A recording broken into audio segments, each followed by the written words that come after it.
우리가 계속 요한복음을 통해서 말씀을 나누고 있습니다. 지난주에는 우리가 주님 안에 거하는 방법에 대해서 말씀을 나누었습니다.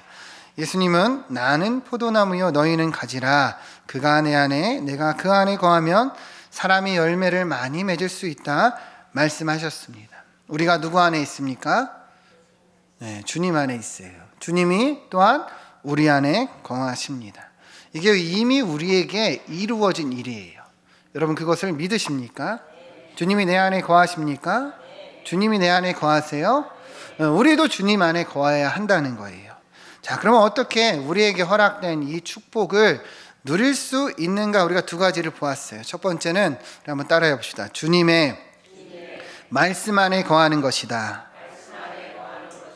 아멘. 우리가 이미 우리에게 이 관계가 허락되었지만 누리려면 주님의 말씀 안에 거하는 삶을 살아야 합니다. 요한복음 1장 1절 말씀이 곧 하나님이시라 우리에게 이야기하셨어요. 그렇기 때문에 이 말씀을 붙잡고 우리가 이 말씀 안에 거하고 이 말씀이 우리 안에 거할 때 우리는 주님 안에 있는 이 축복을 누릴 수 있게 됩니다. 말씀이 우리 안에 거하면 이 말씀이 우리를 교훈하고 책망하고 바르게 하고 선한 일을 행할 능력을 준다 분명히 이야기했습니다. 우리에게 허락된 이 관계의 축복을 누리려면 바로 주님의 말씀을 붙잡고 그 말씀이 우리 안에, 우리가 그 말씀 안에 거해야 하는 것입니다. 여러분 이번 한 주도 그 말씀 붙잡고 사셨죠? 네, 이 말씀이 우리 안에 거해야 우리가 이 관계의 축복을 누린다는 거예요. 또 다른 방법은 따라해 봅시다. 주님의 사랑 안에 거하는 것이다. 아멘. 예수님이 먼저 우리를 사랑하셨습니다. 그래서 나의 사랑 안에 거하라 말씀하셨는데요. 여러분 하나님은 사랑이십니다. 그래서 그 사랑 안에 거하는 것이 바로 하나님 안에 거하는 것이요, 그 사랑을 우리가 누리는 것이 그 안에 있는 축복을 누리는 거예요. 예수님께서 우리를 먼저 사랑하셨어요. 우리가 아직 죄인 되었을 때 끝까지 사랑하사 죽기까지 사랑하셨습니다. 그래서 이 사랑을 알고 그 안에 거하고 또 누리는 것이 바로 주님 안에 있는 이 축복을 누리는 방법이에요.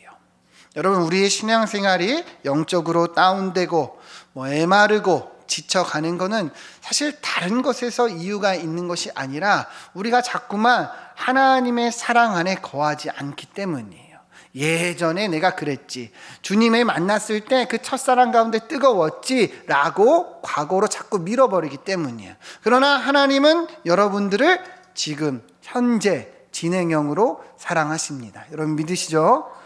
하나님이 나를 얼마나 사랑하신지를 알고 우리가 그 사랑 때문에 감격하고 그 사랑 때문에 즐거워한다면 우리 삶에 저절로 열매는 나타나게 되어 있습니다.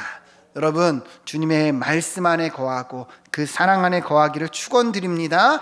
그것이 우리에게 허락된 진짜 축복이고 누리는 비결입니다.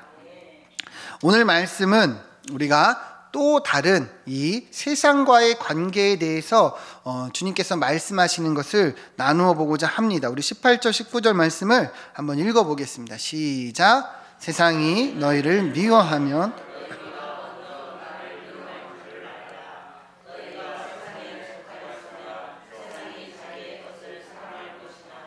너희는 세상에 속한 자가 아니요 도리어 내가 너희를 세상에서 택하였기 때문에 세상이 너희를 미워하느니라. 아멘. 우리는 앞서 주님과 우리와의 관계에 대해서 나누었어요. 우리가 주님 안에, 주님이 우리 안에 거하면 많은 열매를 맺는다. 하나 된 관계라는 거죠. 그죠?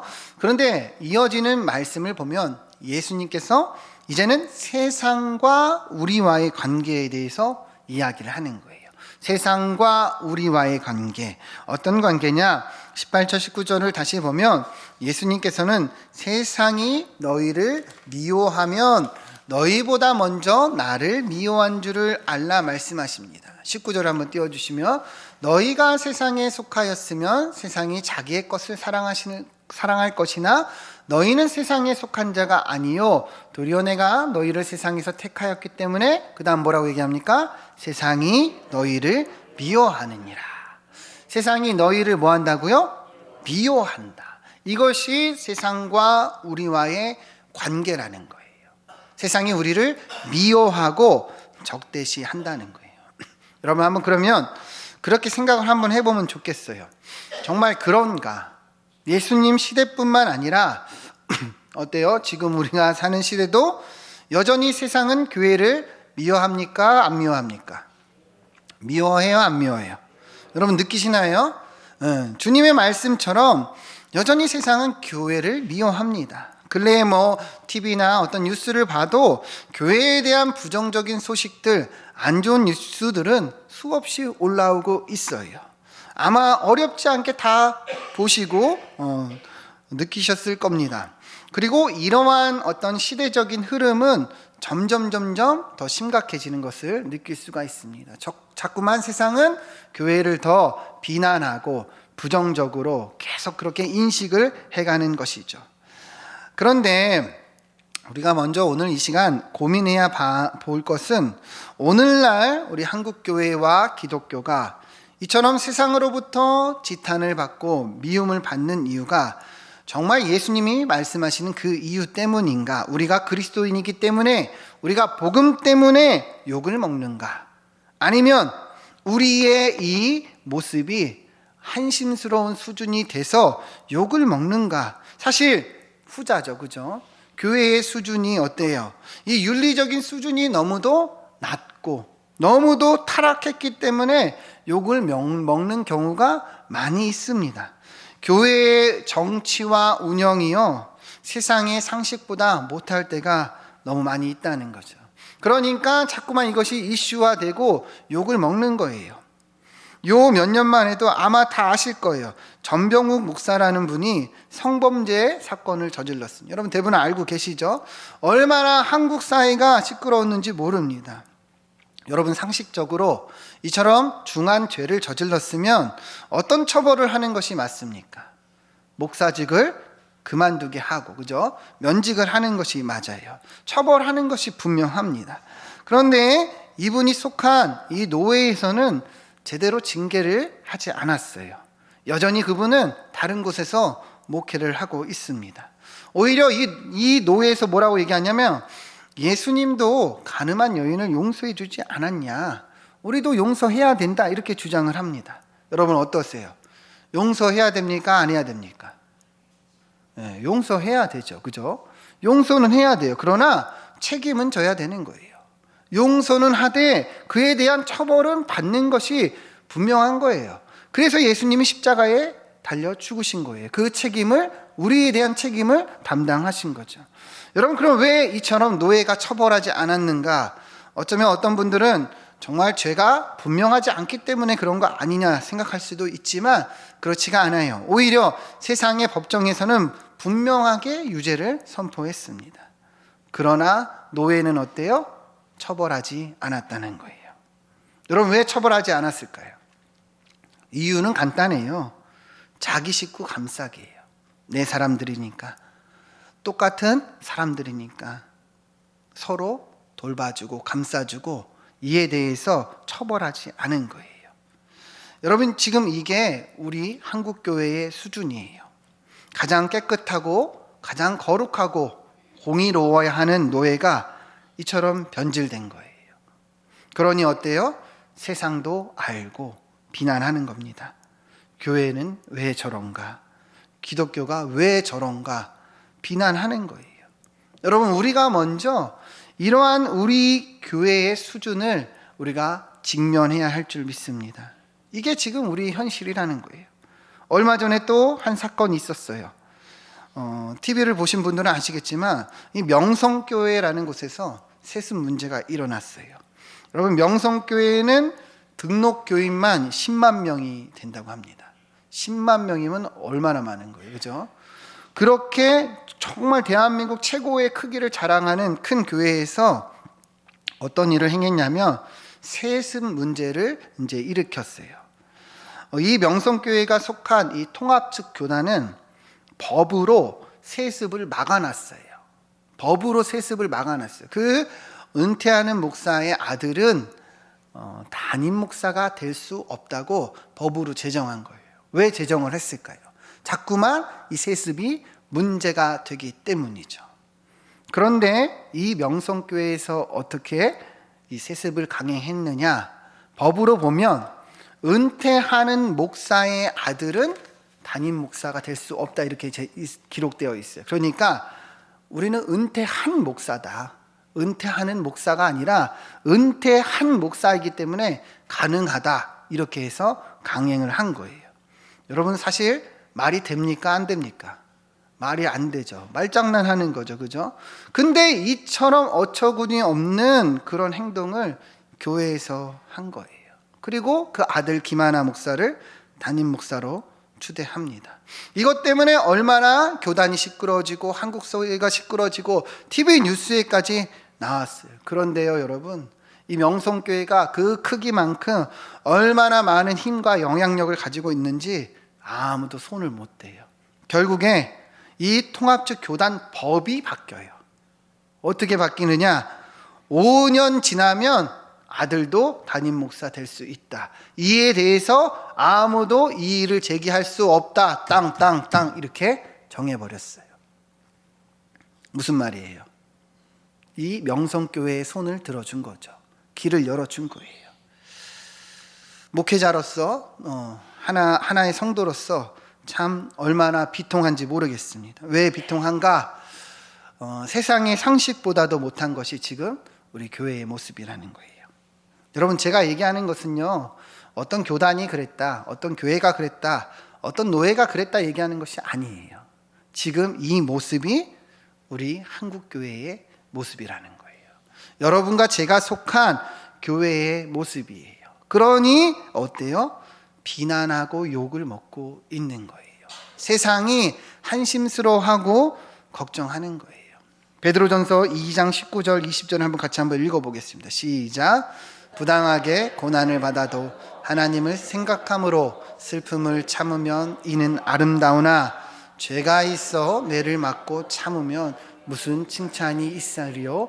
그러나 선을 행함으로 고난을 받고 참으면 이는 하나님 앞에 아멘. 베드로 사도는 얘기했어요. 부당하게 고난을 받아서 하나님을 생각하면 아름다운 것이다. 그런데 죄가 있어 매를 맞고 참으면 무슨 칭찬이 있겠느냐 이야기합니다. 여러분, 이게 지금 우리 한국교회 기독교의 모습인 거예요. 지금 죄가 있어서 비난을 당하고 욕을 먹고 있는 거예요. 여러분, 왜 우리가 먼저 이것을 나누고 있느냐? 이런 시대적인 상황 가운데서 우리가 눈을 떠야 한다는 거예요. 지금 교회의 수준이, 교회의 윤리적인 수준이 얼마나 땅에 떨어져 있는가, 얼마나 타락했는가, 우리부터 알고 우리부터 거기서 시작을 해야 된다는 거예요. 그래야 어때요? 갱신할 수가 있습니다. 여러분, 그래야 나은 모습으로 나아갈 수가 있어요. 누구를 탓하고 누구를 비난할 필요가 없고 여러분과 제가, 우리 교회가 먼저 변해야 할 줄 믿습니다. 하나님 앞에서 정직해야 돼요. 하나님 앞에서 우리가 거룩을 지키기 위해서 노력을 해야 된다는 것입니다. 여러분, 괜히 교회가 비난을 받고 괜히 욕을 먹는다, 이렇게만 생각할 문제가 아니라는 거예요. 이제는 시대적인 요구에 우리가 직면해 있어요. 여러분과 제가 이 자리에서부터 시작해야 될 줄 믿습니다. 여러분, 그러할 때 다시금 교회가 새로워지고 또 교회가 갱신된 모습으로 영향력을 나타낼 수 있다는 거예요. 우리가 그러한 시작이 되기를 소망합니다. 그런데 오늘 이제 본문을 보면 사실 예수님이 말씀하시는 것은 우리가 이 어떤 잘못으로 인한 것이 아니라 주님의 자녀이기 때문에, 복음 때문에, 우리가 성도이기 때문에 세상이 미워한다 이야기하시는 거예요. 우리가 주님의 자녀이기 때문에 그냥 그 자체만으로도 미움을 당한다, 이것이 우리와 세상과의 관계라 주님 말씀하시는 겁니다. 제가 인터넷 검색창에 교회라고 한번 검색을 해봤어요. 그랬더니 그 당일 몇 시간 동안에 여러 기사들이 올라와 있었습니다. 어떤 기사들이냐? 제가 읽어드리면 하당이라는 곳에서 하당교회에서 사랑의 난방류를 3,000리터 기부했고, 예천교회에서 연탄을 기증했고, 의왕에 있는 선한이웃교회에서 소외계층을 위한 나눔을 했고, 송내 사랑의 교회에서 사랑의 김치 기탁을 했고, 수십 개의 이 교회들의 선한 이 선행에 대한 기사들이 그 몇 시간 안에 올라와 있었어요. 제가 이것을 보면서 느낀 것이 무엇이냐? 여러분, 교회가 잘못하고 여전히 연약한 모습이 있지만 그럼에도 어때요? 교회는 선한 일을 행하고 있다는 거예요. 우리는 잘 모르지만 많은 교회들이 이처럼 세상에 이 착한 일을 행하고 있다는 것을 알 수 있다는 거죠. 한국 사회 전체를 보면요, 구호, 봉사, 여기에 가장 앞서는 기관이 사실 교회입니다. 우리나라 민간복지구호나 사회봉사 이 이상의 절반을 담당하는 것도 교회고요. 대북 지원이나 해외 인도적 지원, 헌혈자, 어떤 장기 기증자만 봐도요, 80% 이상이 바로 기독교인이라고 합니다.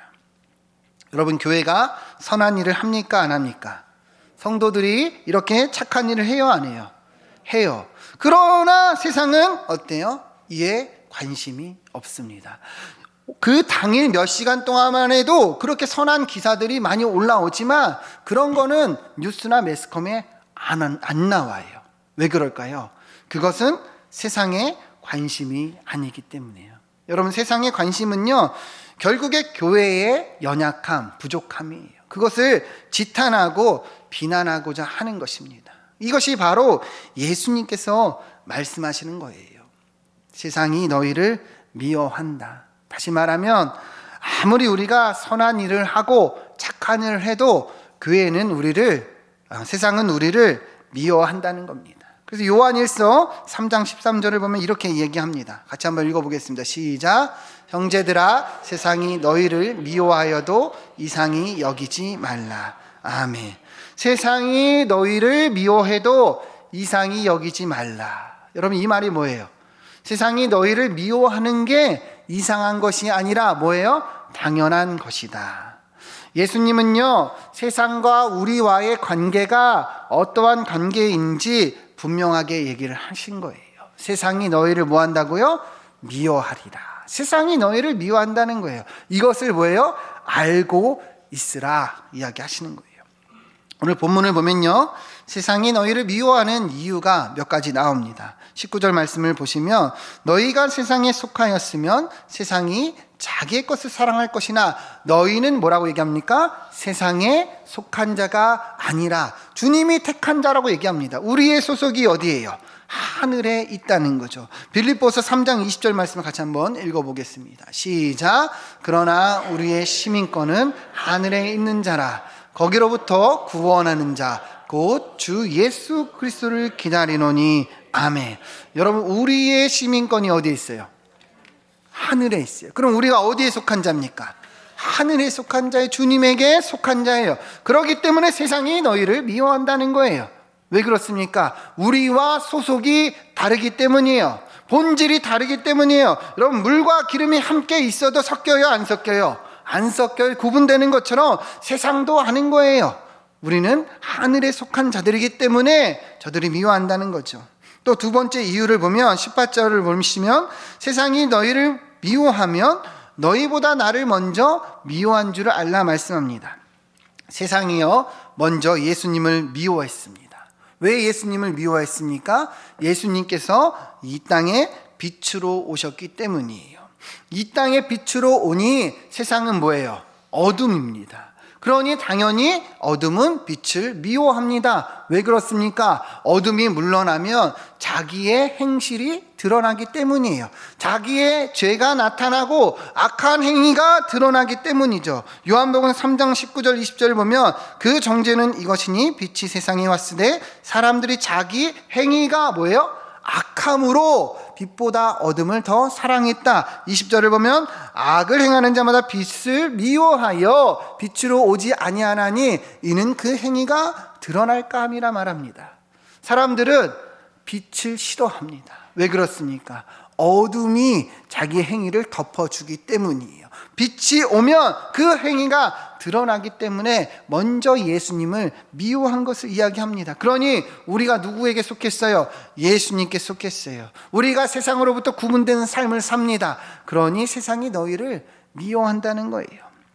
또 21절 말씀 보면 그러나 사람들이 내 이름으로 말미암아 이 모든 일을 너희에게 하리니 이는 나를 보내신 이를 알지 못함이라 얘기합니다.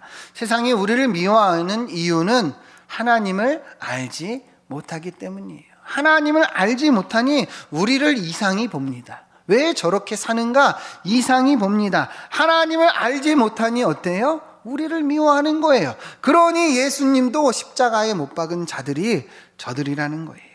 여러분, 결국에 이것이 세상과 우리와의 관계라는 거예요. 세상은 어때요? 우리를 미워합니다.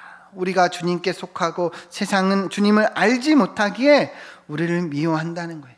그렇기 때문에 우리가 이것을 알기를 주님께서 말씀해 주신 겁니다. 여러분, 신앙생활을 하다 보면요, 이렇게 믿음 때문에, 신앙 때문에 고난을 당하는 사람들이 있습니다. 아마 여러분들도 그러한 고난을 당하셨을 수도 있어요. 참 많은 얘기들을 저도 들었습니다. 믿지 않는 가정에서 태어나서 믿음 때문에 가족들에게 박해를 받기도 해요. 그죠? 믿지 않는 가정에 결혼해서 믿음 때문에 또한 박해도 받습니다. 또 직장 생활을 하면서, 학교 생활을 하면서, 사회 생활을 하면서 그처럼 따돌림을 당하거나 차별을 당할 때도 있어요. 너만 예수 믿냐? 너만 교회 다니냐? 너만 왜 유독 그러냐? 왜 종교의 자유를 있는 나라인데 강요하냐? 너만 믿으면 되지 왜 기독교는 유난을 떠느냐? 그렇게 이야기를 합니다. 사실 우리가 간단히 얘기하지만 이러한 고난 가운데 살아가는 사람들이 참 많이 있다는 것이죠. 그런 거를 보면 참 마음이 속상하고 힘들 때가 있습니다. 그죠? 그러나 중요한 것은 오늘 본문에서 이야기한 것처럼 이것이 이상한 거예요? 이상하지 않은 거예요? 이상하지 않은 거예요. 세상이 너희를 미워하는 것 주님께서 말씀하셨습니다. 이것이 당연한 겁니다. 예수님께서 우리에게 이것을 미리 말씀해 주셨어요. 왜냐? 이러한 상황을 알고 이겨나가기를 원하시기 때문입니다. 우리 16장 1절 말씀을 같이 한번 읽어보겠습니다. 시작. 내가 이것을 너희에게 이름은 너희로 실족하지 않게 하려 함이니. 아멘. 예수님께서 말씀하셨어요. 내가 이것을 먼저 너희에게 이야기해 주는 것은 이런 일이 일어날 때 실족하지 않게 하기 위함이다. 세상이 너희를 미워하고 고난을 주고 박해를 해도 어떻다는 거예요? 실망하지 마. 그것은 이상한 거 아니고 당연한 거야. 이상히 여기지 말고 이겨나가라. 예수님께서 말씀하시는 거예요. 4절 말씀을 읽어보겠습니다. 시작. 오직 너희에게 이 말을 한 것은 너희로 그때를 당하면 내가 너희에게 말한 이것을 기억나게 하려 함이요. 처음부터 이 말을 하지 아니하는 것은 내가 너희와 함께 있었음이라. 아멘. 예수님께서 말씀하십니다. 너에게 이 말을 하는 것은 너희가 그때를 당하면, 그 세상으로부터 예수님 때문에, 복음 때문에 미움을 당하면 오늘 내가 이야기한 것을 기억하라는 거예요. 그래서 어떻게 하라는 거예요? 이겨나가라는 거예요. 여러분, 세상이 우리를 미워합니다. 그죠? 왜 미워해요? 우리가 어디에 속해 있어요? 하늘에 속해 있기 때문에, 주님의 자녀이기 때문에 미워하는 거예요. 여러분, 오히려 세상이 우리를 미워할 때, 세상이 우리를 실족하게 할 때 어떻게 해야 됩니까? 주님께서 이것을 알려주셨지, 기억하고, 그리고 내가 정말 하나님의 자녀가 분명하구나. 내가 하늘에 속한 것이 분명하는구나 라는 것을 오히려 깨달으라는 거예요. 오히려 이것을 기억하고 감사하고 이겨나가라 주님께서 말씀하시는 거예요. 우리가 하늘에 속해 있기 때문에 고난당하는 것입니다. 우리가 주님께 속한 자녀이기 때문에 세상이 우리를 미워하는 거예요. 여러분, 이해가 되십니까? 세상이 우리를 미워할 때 어떻게 해야 돼요? 우리가 복음 때문에 우리가 고난을 당할 때 어떻게 해야 돼요? 주님의 말씀을 기억하면서 내가 주님의 자녀인 것을 오히려 기뻐해야 한다는 것입니다. 여러분, 고난하면 떠오르는 사도가 한 명 있습니다. 그가 누구죠? 사도 바울이에요. 사도 바울은요, 복음 때문에 참 많은 고난을 당했어요. 복음을 위해서 정말 많이 굶주리고 여러 번 헐벗고 죽을 고비를 많이 넘겼습니다. 그런데 바울이 여러분 이 고난을 뒤로하고 어떻게 고백을 하느냐, 우리 고린도후서 4장 17절 18절 말씀 같이 한번 읽어보겠습니다. 시작. 우리가 잠시 받는 환난에 경한 것이 지극히 크고 영원한 영광에 중한 것을 우리에게 이루게 함이니 우리가 주목하는 것은 보이는 것이 아니요 보이지 않는 것이니 보이는 것은 잠깐이요 보이지 않는 것은 영원함이라. 아멘. 17절을 다시 띄워주시면 사도 바울이요, 그 수많은 고생과 그 죽음의 위협을 다 당했음에도 뭐라고 표현하느냐, 우리가 잠시 받는 환난은 어떤 것이래요? 경한 것이래요. 여러분, 경하다는 게 뭐예요? 가볍다는 거잖아요. 별거 아니야. 그 고난 다 당했는데 별거 아니야, 이렇게 고백하는 거예요. 왜요? 이러한 고난이요 결국에 무엇을 이루게 합니까? 진짜 크고 무거운 그 영원한 영광을 우리로 이루게 하기 때문이라 얘기합니다. 그러니까 고난을 당하고 역경을 당하지만 별거 아니야, 우리에게 임할 그 영원한 영광이 정말 비교할 수 없는 중한 영광이 있다 얘기를 합니다. 그래서 바울이 이것을 고난을 이겨나가고 이렇게 고백했다는 거예요. 18절을 보면 우리가 주목하는 것, 그리스도인이 주목하는 것은 무엇이냐? 보이는 것이 아니라 뭐예요? 보이지 않는 것이라는, 눈앞에 보이는 그런 환난과 역경이 아니라 보이지 않는 우리를 통하여 이루고자 하시는 영원한 영광, 그 가치가 우리가 주목해야 할 것이라는 겁니다. 여러분, 우리가 그리스도인으로 살아가면서 참 많은 어려움이 있습니다. 고난도 있습니다. 그러나 이것은 어때요? 잠시예요. 경한 것입니다. 이것을 지나 하나님은 우리에게 정말 크고 놀라운 영광을 이루실 줄 믿습니다. 우리는 이러한 소망으로 나아가는 자들이에요. 그래서 보이는 것이 아니라 보이지 않는 것을 주목하며 살아갑니다. 보이는 것이 아니라 보이지 않는 것을 바라며 살아가는 거예요. 그래서 고난이 올 때, 역경이 올 때 우리는 오히려 소망을 갖는 사람들이라는 겁니다. 마태복음 5장 13절 16절 말씀 같이 한번 읽겠습니다. 시작. 너희는 세상의 소금이니 소금이 만일 그 맛을 잃으면 무엇으로 짜게 하리요? 후에는 아무 쓸데없어 다만 밖에 버려져 사람에게 밟힐 뿐이니라. 너희는 세상의 빛이라. 산 위에 있는 동대가 숨겨지지 못할 것이요 사람이 등불을 켜서 말 아래 두지 아니하고 등경 위에 두나니 이러므로 집안 모든 사람에게 비치느니라. 이같이 너희 빛이 사람 앞에 비치게 하여 착한 행실을 보고 하늘에 계신 너희 아버지께 영광을 돌리게 하라. 아멘. 우리가 금요 기도의 시간마다 산상수훈을 나누지만 우리가 읽은 이 말씀은 마지막 팔복 다음에 이어지는 말씀이에요. 마지막 팔복은 뭐냐면 의를 위하여 박해를 받은 자가 복이 있다 얘기를 합니다. 의를 위하여 무엇을 받은 자요? 박해를 받은 자가 복이 있다는 거예요. 그런데 바로 이어져서 주님께서 이 내용을 얘기합니다. 너희는 세상의 소금이요 세상의 빛이라. 다시 말하면요, 비록 세상이 너희를 미워하고 너희가 고난을 당하지만 주님은 우리를 이 소금과 빛으로 부르셨다는 거예요. 세상이 너희를 미워하고 세상이 너희를 박해하지만 그러나 너희는 소금과 빛으로 살아가라는 거예요. 여러분, 소금이 어떤 역할을 합니까? 맛을 내고 부패를 막습니다. 빛이 어떤 역할을 합니까? 어둠을 쫓아내고 세상을 환히 비춰줍니다. 주님은 우리로 그러한 사명을 주셨다는 거예요. 여러분, 믿으십니까? 세상이 너희를 미워합니다. 그러면 우리도 세상을 미워해야 합니까? 아니요. 우리는 주님께서 주신 이 사명, 그래도 이 세상을 사랑하고 빛과 소금의 역할을 감당해 나가야 한다는 거예요. 16절을 보면 너희 빛이 사람 앞에 비치게 하여 그들로 너희 착한 행실을 보고 하늘에 계신 너희 아버지께 영광을 돌리게 하라 말씀합니다. 세상이 너희를 미워하지만 우리는 어떻게 살아가야 돼요? 착한 행실로.